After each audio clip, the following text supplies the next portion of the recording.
नमस्ते विद्यार्थी मित्रों, आज हम 10वीं कक्षा में जो 5वीं कविता है मीरा के पद वो पढ़ेंगे। कवित्री है मीराबाई। पहले हम मीराबाई का परिचय पा लेते हैं। अब मीराबाई को कौन नहीं जानता? दुनिया में ही कोई ऐसा व्यक्ति हो जो मीराबाई को नहीं जानता, क्योंकि मीरा कृष्ण की अनन्य भक्त, श्री कृष्ण प्रेम की अनन्य गायिका मीरा का जन्म मेड़ता जिला जोधपुर राजस्थान के निकट कुड़की नामक गांव में राव रतन सिंह राठौड़ के यहाँ हुआ था। 2 वर्ष की उम्र में उनके दादा दुदाराव उन्हें मेड़ता ले गए, क्योंकि मीरा की माँ का देहावसान हो चुका था। मीरा की माँ की मृत्यु हो चुकी थी। दुदाराव स्वयं एक वैष्णव भक्त थे। उस परिवेश के प्रभाव स्वरूप मीरा बचपन से ही कृष्ण भक्ति की ओर उन्मुख हो गई। उनका ब्याह राणा सांगा के ज्येष्ठ पुत्र कुंवर भोजराज के साथ हुआ था। विवाह के 7 वर्ष बाद भोजराज का भी स्वर्गवास हो गया। देखो, छोटी उम्र में माँ को गवा चुकी मीरा और विवाह के बाद पति की भी मृत्यु हो गई, तो बचपन से ही दुख में जी है मीरा। अब वे अपना अधिकांश समय सत्संग एवं पूजा पाठ में बिताने लगी। पारिवारिक यातनाओं से व्यथित होकर विरक्त मीरा तथा पहले वृंदावन और बाद में द्वारिका चली गई। यहाँ जीवन के अंतिम समय तक रही। मीरा रचित पद मीरा पदावली के नाम से प्रकाशित रूप में हमें प्राप्त है। अपने आराध्य गिरधर गोपाल की विलक्षण रूपछटा के प्रति उनकी अनन्य आसक्ति अनेक भावधाराओं में बह चली। यहाँ मीराबाई के 3 पद दिए गए। हम जानते हैं मीराबाई कृष्ण भगवान की अनन्य भक्त थी। बचपन से ही हमने देखा आगे परिचय में कि बचपन से ही उसके दादा से उसे यह संस्कार मिले थे, तो बचपन से ही मीराबाई है वो भगवान श्री कृष्ण की अनन्य भक्त थी। मीराबाई ने भगवान श्री कृष्ण की भक्ति के लिए कितना सहा है, उसकी कोई सीमा नहीं है। फिर भी कभी मीरा ने भगवान श्री कृष्ण को त्यागा नहीं, छोड़ा नहीं। भगवान के लिए उन्हें अपना मेवाड़, अपना राज परिवार, अपना सुख चैन सब छोड़ दिया, लेकिन भगवान को कभी नहीं छोड़ा। इसीलिए मीराबाई को भगवान श्री कृष्ण की अनन्य भक्त कहा जाता है। यहाँ संकलित पहले पद में श्री कृष्ण प्रेम दीवानी मीरा समग्र संसार को छोड़कर साधु संतों के साथ रहकर कृष्ण भक्ति में लीन हो जाती है और लौकिक मोह का त्याग करके अपने आराध्य श्री कृष्ण के अनन्य भक्ति भाव में डूब जाती है। दूसरे पद में मीरा ने श्री कृष्ण नाम रूपी रत्न की प्राप्ति से उत्पन्न असीम आनंद को अभिव्यक्त करने का प्रयत्न किया है और सद्गुरु को पाकर भवसागर पार उतरने का आनंद कवित्री को भाव विभोर कर देता है। और तीसरे पद में श्री कृष्ण भक्ति में मतवाली मीरा संसार त्याग की चरम सीमा पर पहुंचकर गिरधर नागर की शरणागति को स्वीकार करती है। इस प्रकार से यहाँ पर 3 पद दिए गए हैं मीराबाई के। तो मीराबाई ऐसी कवित्री जिन्होंने भगवान श्री कृष्ण के लिए अपना संपूर्ण जीवन है वो भगवान की भक्ति में समर्पित कर दिया और अंत में वृंदावन से वो द्वारिका चली गई। द्वारिका में जहाँ उसकी मृत्यु हुई तब तक वो द्वारिका में रही। तो यहाँ हम मीराबाई का पहला जो पद है वो पढ़ेंगे। आप सब मेरे साथ पुस्तक में ध्यान रखिए। पहला जो पद है, मेरे तो गिरधर गोपाल दूसरो न कोई, दूसरा न कोई साधो सकल लोक जोई, भाई छोड़िया बंधु छोड़िया, छोड़िया सगा सोई, साधु संग बैठ बैठ लोक लाज खोई, भगत देख राजी हुई जगत देख रोई, असुवन जल सींच सींच प्रेम बेली बोई, दधी मथी धृत काढ़ी लियो डार दही छोई, राणा विष को प्यालो भेजो पिय मगन होई, अब तो बात फैल गई जाने सब कोई, मीरा राम लगन लागी होनी हो सो होई, मेरो तो गिरधर गोपाल दूसरो न कोई, मेरो तो गिरधर गोपाल दूसरो न कोई, जाके सिर मोर मुकुट मेरा पति सोही। मीराबाई ने यही कहा है। तो गिरधर गोपाल के अलावा मेरा कोई नहीं, हमने सूरदास जी के पद में भी देखा है कि सूरदास जी भी कहते हैं कि कृष्ण के अलावा मेरा और कहीं जगह मन नहीं लगता। वैसे ही मीराबाई भी श्री कृष्ण की अनन्य भक्त थी। भगवान श्री कृष्ण की भक्ति में ही मीरा ने अपना संपूर्ण जीवन समर्पित कर दिया था। मेरे तो गिरधर गोपाल दूसरो न कोई, दूसरा न कोई साथ तो सकल लोक जोई। मीराबाई कहती है भगवान श्री कृष्ण गोपाल के गिरधर गोपाल, गिरधर गिरी को तो धारण करने वाला भगवान श्री कृष्ण है, वो ही, उसके अलावा इस दुनिया में मेरा कोई नहीं। दूसरा न कोई साथ हो सकल लोक जोई। मैंने समग्र सृष्टि में, समग्र लोक में, समग्र समाज में देख लिया है कि भगवान श्री कृष्ण के अलावा मेरा इस दुनिया में कोई नहीं, मुझे कोई अच्छा नहीं लगता। इसलिए मीरा ने इस सृष्टि में, समाज में, संसार में क्या क्या छोड़ा। भाई छोड़िया, बंधा छोड़िया, छोड़िया सगा सोई। मैंने अपने भाई को, अपने बंधु को, अपने सगे संबंधी को, सास ससुर जो भी उसके सगे संबंधी थे, सबको मीराबाई ने कृष्ण भगवान की भक्ति के लिए छोड़ दिया। और साधु संग बैठ बैठ लोक लाज खोई। साधु संतों के बीच बैठ बैठ कर मीरा सत्संग करने लगी, इसलिए मीरा ने लोक लाज खोई। अब हम देखते हैं कि उस जमाने में, राजपूत घराने में एक स्त्री का इस प्रकार से, एक महिला का इस प्रकार के साधु संतों के साथ बैठ बैठ कर सत्संग करना उस जमाने में जो राज परिवार है उसे अच्छा नहीं लगता। इसलिए वो ऐसा सोचते हैं कि मीरा तो देखो क्या करती है, हमारे राजघराने की लोक लाज है वो मीरा ने खो दी है। इसलिए मीरा कहती है कि साधु संग बैठ बैठ लोक लाज खोई। भगत देख राजी हुई, जगत देख रोई। देखो कितनी यातना और कितनी पीड़ा दी है समाज ने मीराबाई को। तो मीराबाई क्या कहती है, भगत देख राजी हुई, मुझे भक्तों को देखकर अच्छा लगता है, आनंद मिलता है।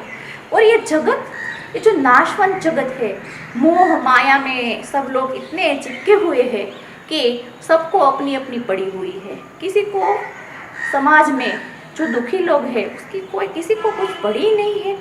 ऐसे जगत, मिथ्या जो जगत है, ऐसे लोगों को देखकर मुझे दुख होता है। कैसे लोग होते हैं, मुझे भगत अच्छे लगते हैं, जो भगवान की भक्ति करते हैं मुझे अच्छे लगते हैं। असुवन जल सींच सींच प्रेम बेली हुई। मैंने अपने आंखों में से जो प्रेम, भगवान श्री कृष्ण के विरह में, भगवान श्री कृष्ण के प्रेम में जो आंसू बहते हैं, उससे मैंने ये प्रेम रूपी बेली है वो बोई है। दधी मथी द्रुत काढ़ लियो, दधी को मथते हैं तो घी निकलता है। इस प्रकार इस संसार में मीराबाई कहती है, मैं दधी मथी द्रुत काढ़ लियो डार दही छोई। जो छाछ बनाने के बाद जो पानी बचता है, हम मक्खन निकाल लेते हैं, मक्खन निकालने के बाद जो छाछ रूपी पानी बचता है उसे हम फेंक देते हैं। तो मीराबाई कहती है मैंने भगवान की भक्ति रूपी दूध को काट लिया, निकाल दिया, और बाद सब ये संसार की जो नाशवंत चीज वस्तु है, जो मोह माया है, उसका मैंने त्याग कर दिया। अब मीराबाई ऐसी भक्ति में लीन हो जाती है, वो उसके ससुराल वालों को अच्छा नहीं लगता। राणा विष को प्यालो भेजो, पिए मगन होई। अब मीराबाई इस प्रकार से साधु संतों के बीच में रहती है, सत्संग करती है, भगवान का नाम लेती है, भगवान की भक्ति करती है, वो उसके देवर को अच्छा नहीं लगता। तो राणा जी है वो विष का प्याला, जहर का प्याला भेजते हैं। किसके लिए? मीरा के लिए। अब हम जानते हैं विद्यार्थी मित्रों कि विष का प्याला भेजने का मतलब क्या होता है। वो चाहते हैं कि मीराबाई या तो भगवान को छोड़ दे या तो संसार को छोड़ दे। कोई बात नहीं, अब तो बात फैल गई जाने सब कोई। अब तो सब जगह बात फैल गई, सब जानते हैं कि मीरा तो भगवान श्री कृष्ण की प्रेम की दीवानी है, भगवान श्री कृष्ण की भक्ति में मीरा लीन है। सब जानते हैं, जाने, मुझे उससे कोई फर्क नहीं पड़ता। मैं तो अपने भगवान, अपने पीयू श्री कृष्ण की दीवानी हूँ। अब तो बात फैल गई जाने सब कोई, मीरा राम लगन लागी, हुणी हो सो होई। अब तो मुझे राम नाम की ये लगन है वो लग गई है, जो होगा वो देखा जाएगा। लेकिन मैं अपने आराध्य देव श्री कृष्ण की भक्ति न कभी छोड़ूंगी, मेरे प्राण छोड़ दूंगी लेकिन कृष्ण को नहीं छोड़ूंगी। तो ये था पहला। अब हम दूसरा पद पढ़ेंगे। दूसरा पद है बहुत अच्छा है, उसको हम गा भी सकते हैं। मैं आपको एक पंक्ति गाकर सुनाती हूँ, जो हमारी भारत देश की महान गायिका लता मंगेशकर ने भी इस पद को गाया है, आपने शायद सुना होगा। पायो जी मैंने राम रतन धन पायो, पायो जी मैंने राम रतन धन पायो, वस्तु अमोलिक दी मेरे सतगुरु, वस्तु अमोलिक दी मेरे सतगुरु, करे कृपा अपनायो, पायो रे मैंने राम रतन धन पायो। तो इस प्रकार से इस पद को हम गा भी सकते हैं। मीराबाई दूसरे पद में कहती है, पायो जी मैंने राम रतन धन पायो। पायो शब्द का अर्थ होता है मुझे मिल गया। क्या मिल गया मीराबाई को? राम नाम रूपी रत्न। क्या मिल गया मीराबाई को? राम नाम रूपी रत्न। और धन दौलत खजाना जवेरात ये सब तो सबके पास होते हैं, लेकिन मीरा को ऐसे धन दौलत की तो कोई आवश्यकता ही नहीं थी, क्योंकि मीराबाई है वो मेवाड़ की रानी थी, हम सब जानते हैं। अगर उसे धन दौलत की जो लालच होती तो वह कभी मेवाड़ न छोड़ती, राजघराना न छोड़ती। लेकिन मीराबाई को ऐसी जो नाशवंत चीज है उसमें उसे कुछ अच्छा नहीं लगता था। इसलिए मीराबाई कहती है, पायो जी मैंने राम रतन धन पायो, मैंने राम नाम रूपी रत्न को पा लिया है, मुझे मिल गया है। वस्तु अमोलिक दी मेरे सतगुरु, कर कृपा अपनायो। ये जो राम नाम रूपी रत्न है, धन है, जो मुझे मिल गया है, वो अमूलक वस्तु, अमूल्य है, बहुत बड़ी चीज। और सच बात है, राम नाम रूपी रत्न जिसे मिल जाता है उसे दुनिया में किसी रत्न की, धन दौलत की आवश्यकता नहीं है। મકરંદ દવે આપણા ગુજરાતી સાહિત્યમાં એક કવિ થઈ ગયા, એણે કીધું છે કે ધૂળિયો મારક એક એવું કાવ્ય છે, એમાં એક પંક્તિ આવે છે, હું તમને કહું છું કે નોટને સિક્કા નાક નદીમાં ધૂળિયે મારક ચાલ, ઉપરવાળી બેંક બેટી છે આપણી માલમમાં।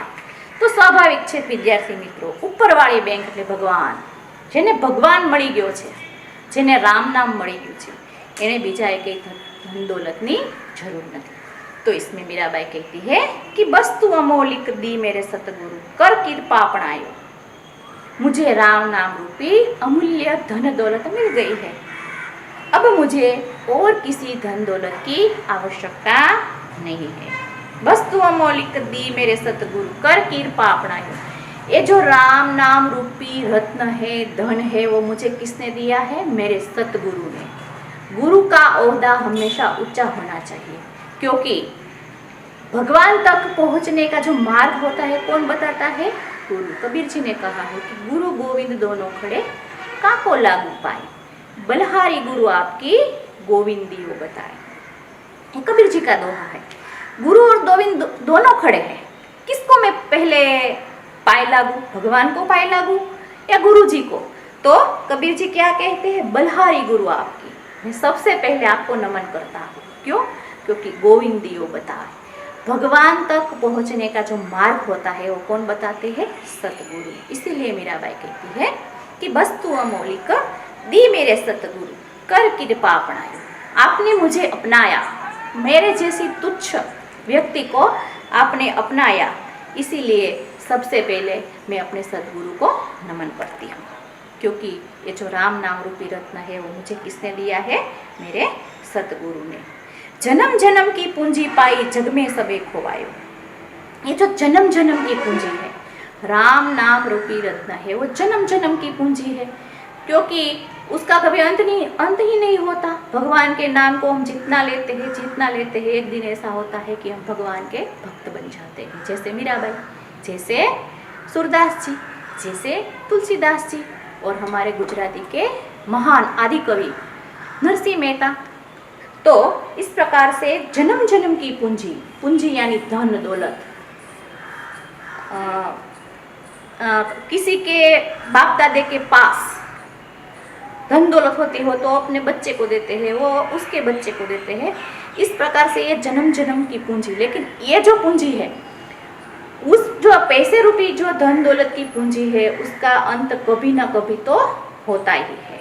लेकिन ये जो राम नाम रूपी रत्न है, ऐसी पूंजी जिसको मिल गई उसको और किसी धन दौलत की आवश्यकता नहीं है। इसलिए मीराबाई कहती है, जन्म जन्म की पूंजी पाई जग में सबे खोवायो, खर्चे नहीं चोर न लेवे दिन दिन बढ़त सवायो। खर्चो करवाथी आ जे पूंजी छे એ ખૂટતી જ નથી, દિન દિન बढ़त સવાયો, दिन ब दिन वो दुगनी चौगुनी बढ़ती जाती है। ऐसी ये पूंजी है, ऐसी ये धन दौलत है। चोर न लेवे और ले जाए, मान लीजिए कि चोर ले जाए तो उसका भी जीवन क्या हो जाएगा, धन्य हो जाएगा, क्योंकि ये तो राम नाम रूपी रत्न है। जिन्होंने राम नाम रूपी रत्न लिया उस सबका जीवन धन्य हो गया। हम शबरी को भी जानते हैं, शबरी ने अपनी पूरी जिंदगी भगवान श्री राम की राह देखते देखते बिता दी, और एक दिन अवश्य भगवान राम आए, झूठे बोर खाए, तो ये भगवान और भक्त का नाता ऐसा ही होता है। तो खर्चे नहीं कोई, चोर न लेबे, दिन दिन बढ़त सवायो, दिन ब दिन वो भगवान की जो ये भक्ति रूपी पूंजी है, नाम रूपी पूंजी, वो दिन ब दिन बढ़ती जाती है। मीराबाई आगे कहती है, सत की नाव खेवटिया सतगुरु भवसागर तरी आयो। सत की नाव, सत्य रूपी नाव, और खेवटिया, वो जो सत्य रूपी नाव है उसको चलाने वाला।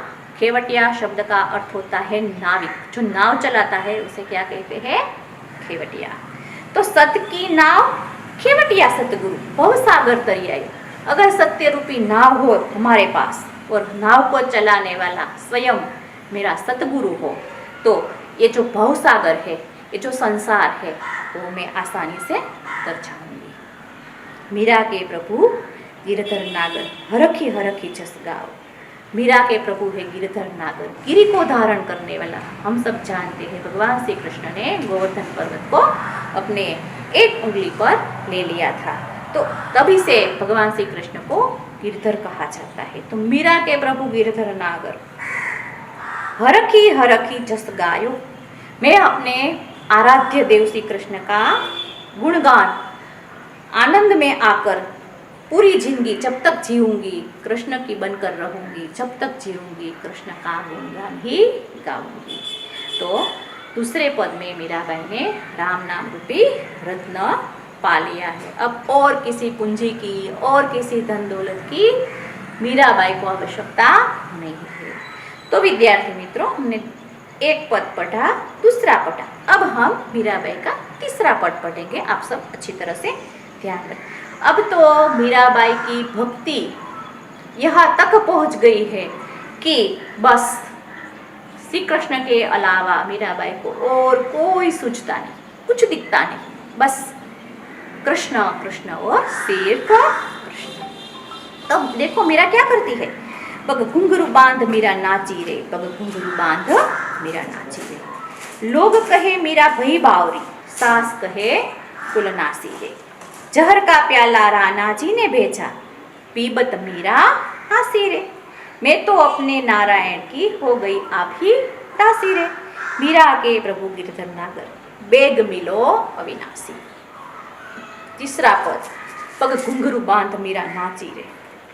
अब भक्ति की चरम सीमा आ जाती है यहाँ पर, जब भक्त और भगवान के बीच एक रूप बन जाते हैं भगवान और भक्त, कुछ आसपास की दुनिया का कुछ ख्याल नहीं रहता।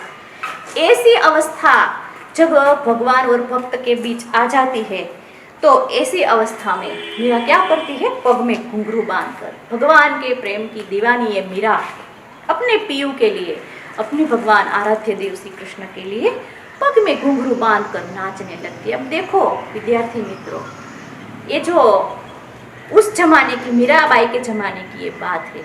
उस जमाने में कोई स्त्री, कोई महिला इस प्रकार से पग में घुंघरू बांधकर नाचने लगती है, तो स्वाभाविक है कि लोग उसके बारे में ऐसी वैसी बातें करेंगे, लेकिन इससे मीरा को कोई फर्क नहीं पड़ता, क्योंकि वो तो भगवान की दीवानी है। अब घुंघरू बांध मीरा नाची रे, पग घुंघरू बांध मीरा नाची रे। लोग कहे मीरा भई बावरी। अब लोग कहते हैं कि मीरा तो बावरी हो गई है, पगली हो गई है। ऐसी वैसी मीरा के बारे में बात करने लगे लोग तो अब भी बात कर रहे हैं, हम सब जानते हैं। लोगों को क्या है, बस सबकी बातें करना।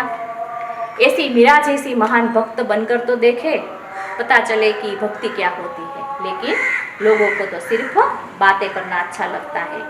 लोग कहे मीरा हो गई बावरी, लोगों ने मीरा को पगली कहा। देखो ये तो पगली हो गई है, बावरी हो गई है, ऐसा करता है कोई।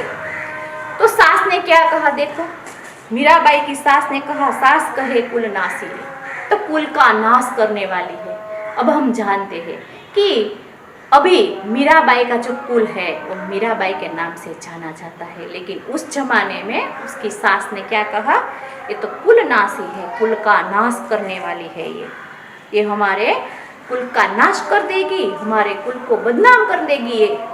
लेकिन हम सब जानते हैं मीरा जैसी भक्त आज तक न हुई है न होगी।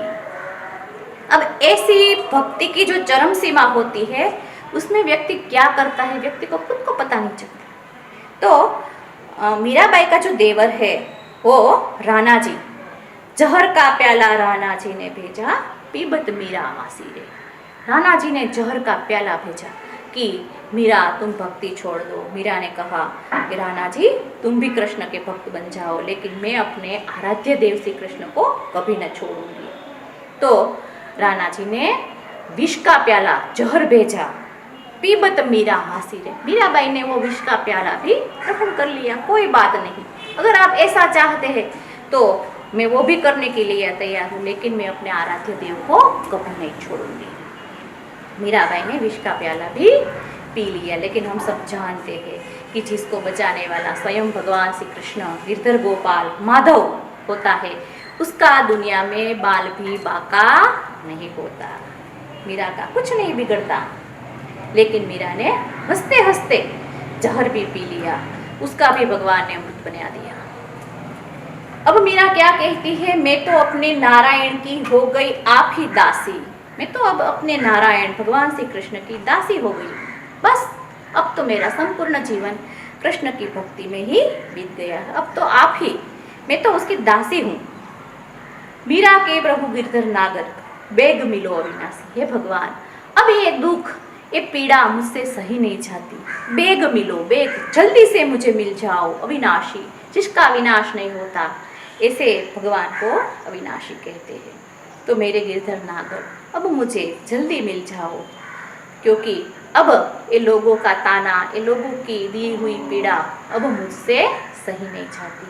तो इस प्रकार से 3 पद, मेरो तो गिरधर गोपाल, पायो जी मैंने राम रतन और पग घुंघरू भी, ये 3 पदों में मीराबाई की जो भगवान श्री कृष्ण के प्रति अनन्य भक्ति भाव है वो मीराबाई ने इसमें दर्शाया है। तो इस प्रकार से मीरा के जो पद है वो आप अच्छी तरह से पढ़ लेना और उसके स्वाध्याय की ओर भी अच्छी तरह से ध्यान से देख लेना। और आप, मुझे आशा है कि ये काव्य, ये कविता है वो आपकी समझ में अच्छी तरह से आ गई है। नमस्कार।